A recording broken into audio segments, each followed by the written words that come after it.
Vamos a empezar. Entonces, la transtextualidad estudia la interrelación de los diversos textos, es decir, cómo estos textos pueden relacionarse, potenciarse y nutrirse entre sí. Entonces, todo aquello que relaciona un texto con otros. Y son estas 5 categorías, ¿no? La intertextualidad, la hipertextualidad, la paratextualidad, ¿sí? Y la arqui o architextualidad. Vamos con la primera, ¿sí? La intertextualidad. A ver, la intertextualidad es la relación de 2 textos de manera implícita o explícita, citando uno dentro del otro. Es como poner un pedazo de un texto dentro de otro texto. Este texto que se cita o que se menciona claramente respeta el texto original. Por ejemplo, cuando nosotros lo vemos en literatura, esto es muy claro. Normalmente leemos un texto sobre filosofía y en algún momento el autor menciona, bueno, según Platón, el tema es así. Está haciendo una cita. Esa cita no modifica el texto original, sino, sin embargo, toma una parte del texto original y lo incluye en el texto nuevo. La cita es el ejemplo más claro en literatura de cómo meter un texto dentro de un texto, ¿sí? Si yo estoy hablando, supónganse, sobre, no sé, metodología de diseño, y de pronto dentro de este escrito que estoy haciendo sobre metodología de diseño, menciono a Guillermo González Ruiz, que enseña un método de 12 pasos. Y González Ruiz dice que todo método de diseño tiene 3 etapas, que son la etapa analítica, la etapa creativa y la etapa ejecutiva. Esto que estoy haciendo, que es mencionar lo que dice González Ruiz en su libro dentro de mi escrito, suponiendo que lo esté escribiendo, no que lo esté hablando, es un intertexto. Estoy poniendo algo de otro texto, en este caso literario, dentro de mi texto, que es un texto nuevo, pero que utiliza citas de otros textos, ¿sí? Por eso dice, se puede plasmar con referencia a otros textos, de la misma época o de otro, del mismo autor o de otros autores. Vamos. Supónganse que yo ponga un personaje, ¿sí? Por ejemplo, dentro de una película X, yo pongo un personaje de otro autor. No sé, hago una película de dibujitos animados y en el medio de ese personaje aparece Mickey Mouse, así como si hiciera algo en la película. Bueno, muy bien, estoy utilizando un personaje que todos sabemos que es de Walt Disney, ¿sí? Dentro de una película nueva. En la peli ¿Quién engañó a Roger Rabbit? Es un, Ajá. no sé si la viste, es un detective que vive en un mundo entre el humano y las caricaturas, y ahí se concentran un montón de caricaturas de diferentes estudios incluso. Y de diferentes épocas, porque aparece Betty Boop, por ejemplo, que era de los Exacto. 30. Y sí, eso es un buen ejemplo. En este país de las caricaturas aparecen un montón de personajes que la gente identifica, los conoce, inclusive personajes de hace muchos años, pero literal, dibujados tal cual en su época. Y es un intertexto dentro de este texto. Fíjense, hay un caso bastante claro que pasa a veces en el cine, ¿no? Cuando en el cine, dentro de la película, los personajes ven parte de una película en un televisor, por ejemplo. Aparece como una imagen de un living, y en ese living la familia está viendo el televisor y están viendo una película, que inclusive hasta uno puede identificar qué película están viendo. Están viendo La Guerra de las Galaxias, porque reconozco la imagen, ¿entendido? En ese caso, es como una película o un pedacito de la película dentro de otra película, pero es expresado, es bien claramente. Vos te das cuenta que hay una copresencia, por eso es la relación de inclusión. Incluyen ese pedacito de la película dentro de la narrativa de otra película. Seguramente con algún sentido. El director no es que eligió cualquiera, sino que debe tener un sentido incluir ese pedazo de película, ¿sí? La relación que se da en la intertextualidad es de inclusión o copresencia. Yo genero un texto nuevo, pero incluyo, ¿sí?, un texto que la gente sabe que viene de otro lado y es igual, sin modificación. No es una reversión de ese texto, sino que es literal. Yo les traje un ejemplo visual que es interesante. Fíjense, acá en esta publicidad de Nutella, ¿sí? La imagen que hace referencia es un fragmento de una obra de Miguel Ángel, ¿sí? Es la creación de Adán.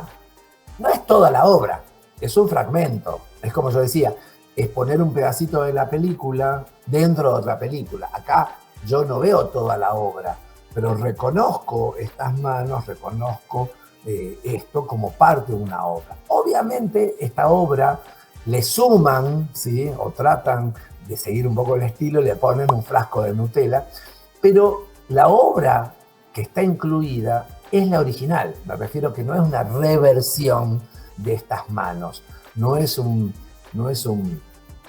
versión nueva, moderna del estilo de pintura de Miguel Ángel o de esta escena de una mano con otra mano, sino que usa la obra literal, toma la obra de Miguel Ángel y simplemente le monta un frasco de Nutella.